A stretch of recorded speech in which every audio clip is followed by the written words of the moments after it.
Dear students, आज हम बात करेंगे प्रॉपर्टीज़ ऑफ डिटर्मिनेंट की। जैसा कि हमने अर्लियर वीडियो में, आपको याद होगा, डिटर्मिनेंट के एक्सपेंशन सीखा था, specially 1/1 order, 2/2 order and specially 3/3 order. तो आपने देखा भी होगा कि 3/3 ऑर्डर का जो एक्सपेंशन है वो कभी कभी समटाइम्स बड़ा लेंदी हो जाता है। तो उसी के यूज़ के लिए प्रॉपर्टीज़ ऑफ डिटर्मिनेंट है। वैसे तो प्रॉपर्टीज़ ऑफ डिटर्मिनेंट यूज़फुल हैं for whatever the order of the determinant में भी, उससे फ़र्क नहीं पड़ता।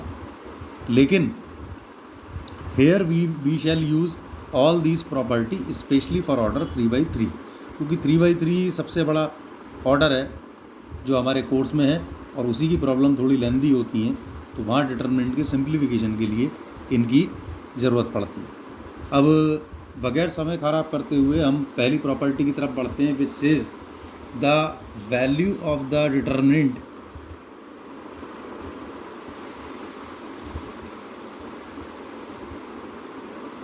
डज नॉट चेंज या does not alter if we interchange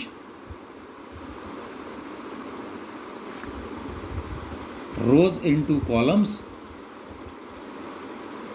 and column into rows.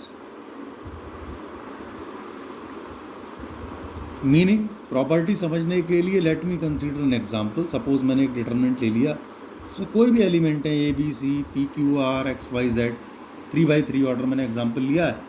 You में चेक इट थ्रू 2/2 आल्सो। तो इस 3/3 ऑर्डर की डिटर्मिनेंट की मैंने वैल्यू सपोज कर लिया 5।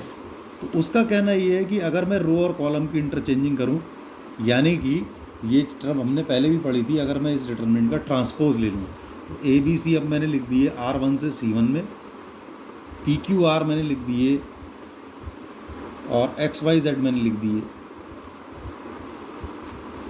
तो अब जो ये ट्रांसपोज का डिटर्मिनेंट बना, दिस प्रॉपर्टी सेज, उसकी वैल्यू भी स्टिल 5 रहेगी, डज नॉट ऑल्टर, रो और कॉलम की इंटरचेंजिंग से। तो यहाँ से इस प्रॉपर्टी को अगर मैं ब्रीफ लिखूँ तो ए ट्रांसपोज डिटर्मिनेंट ए के ही बराबर रहता है। ये बहुत इंपॉर्टेंट प्रॉपर्टी आई। प्रॉपर्टी को और क्लियर समझने के लिए अगर आप 2/2 ऑर्डर का एग्जांपल लेंगे तो आपको बिल्कुल क्लियर दिखाई देगा। मैंने ए बी सी डी लिया है, जिसकी वैल्यू हम सब लोग जानते हैं, cross multiplication a d minus b c. अब मैंने प्रॉपर्टी लगाई, ए बी जो कि R1 में था मैंने कॉलम 1 में लिख दिया, सी डी जो R2 में था मैंने कॉलम 2 में लिख दिया। Still we will get the value of the determinant is same, it is again a d minus b C.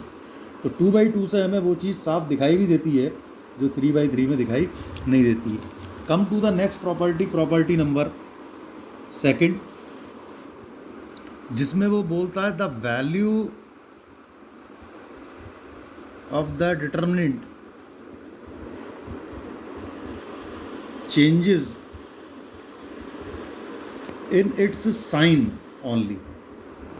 Sign में चेंज होगी if we interchange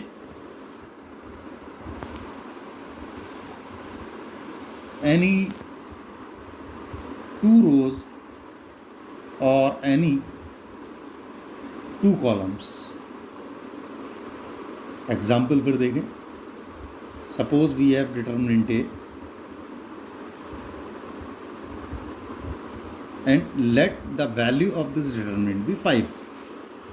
now if I apply an operation on it, suppose I am interchanging R1 and R3, इन दो row को मैं एक दूसरे से interchange कर रहा हूँ, एक्स वाई जेड। R2 में कोई चेंज नहीं, वो वहीं रहेगी, ए बी सी। तो this proper now it has become the new determinant, let it be determinant B. So this property says कि अगर हम कोई दो रो आपस में इंटरचेंज कर रहे हैं या दो कॉलम इंटरचेंज कर रहे हैं तो वैल्यू जो है वो ऑपोजिट इन साइन हो जाएगी या साइन में बदल जाएगी, सिर्फ न्यूमेरिकल वैल्यू हो रहेगी, यानी कि now the value will become -5।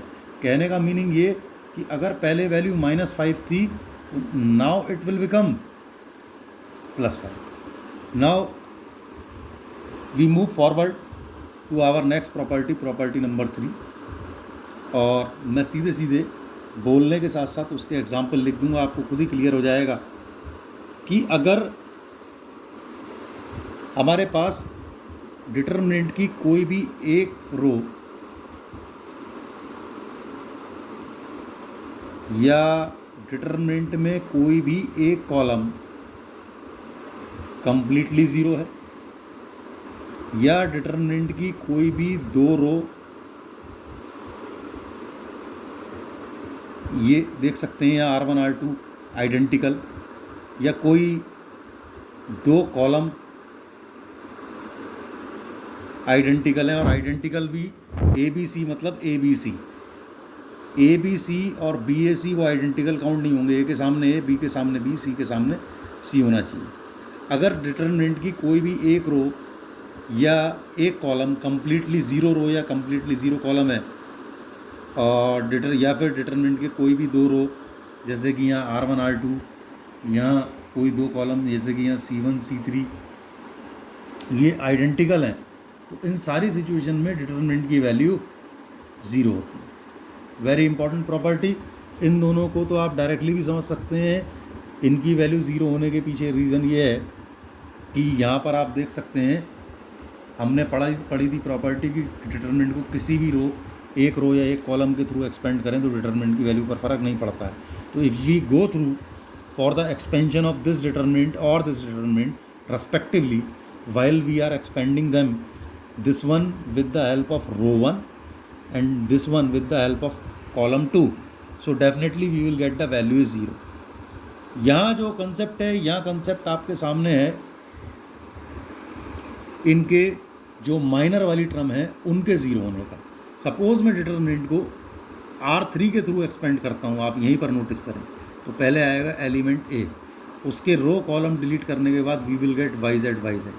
यहाँ माइनर टर्म में ज़ीरो होंगी, आप देखेंगे, minus then we will get B, XZ and XZ, and then finally C, XY और XY। अब आप देख सकते हैं यहाँ cross product YZ minus YZ it is zero, यहाँ cross product XZ minus XZ it is zero, यहाँ cross product XY minus zero, ये ज़ीरो। तो completely the value of the determinant is zero. अब हम जैसे कि यहाँ पर तीन प्रॉपर्टी डिस्कस कर चुके हैं, we have 3 more properties to explain, or which will be discussed in our next video or in next session. Thank you very much for watching this video, students.